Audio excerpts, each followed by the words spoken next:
La radio amateur est un loisir scientifique pratiqué par près de 10 000 personnes au Québec.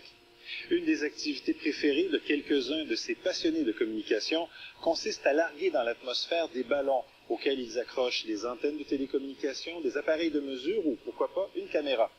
Comme nous le verrons dans le reportage, larguer un ballon pour tenter ensuite de le localiser peut devenir une véritable chasse au trésor.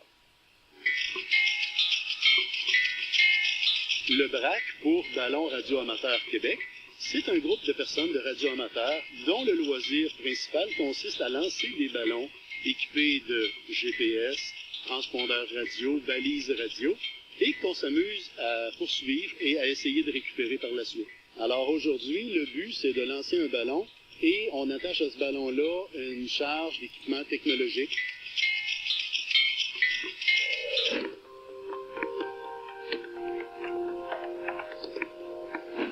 Dans le premier module, on a l'alimentation constituée de 8 piles et une balise morse qui envoie les signaux au sol.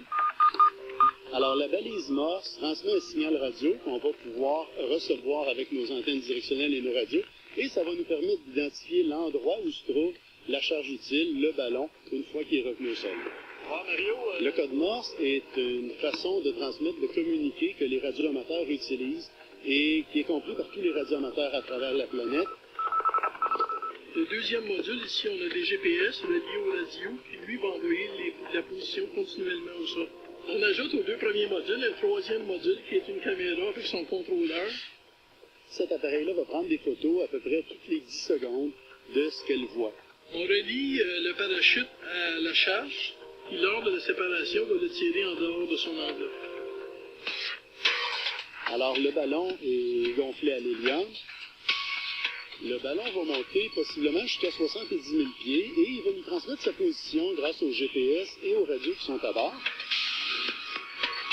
Si jamais le GPS ne fonctionne pas ou le radio ne fonctionne pas, on a une balise qui transmet en code morse qui, elle, va fonctionner de façon autonome et nous permettre de récupérer les équipements.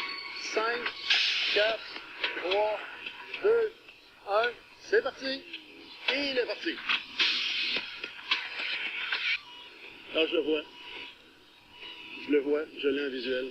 Alors, ce qui se produit présentement, c'est que le ballon a monté, rendu à une certaine altitude, l'hélium se dilatant, le ballon a éclaté et il est descendu.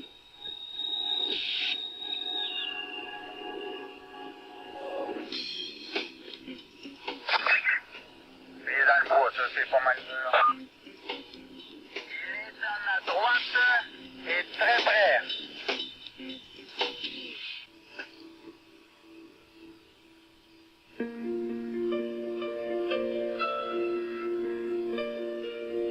La radio amateur est un loisir qui est loin d'être futile, et ses adeptes ont souvent montré leur utilité, comme par exemple durant le déluge au Saguenay en 1996 ou durant la tempête de verglas de 1998. Lorsque tout tombe en panne, les radioamateurs prennent le relais et assurent les communications urgentes. D'ailleurs, leur rôle s'est récemment officialisé puisque le ministère de la Sécurité publique du Québec a installé dans tous ses bureaux régionaux des stations de radioamateurs complètes, des stations qui peuvent être activées rapidement en cas d'urgence.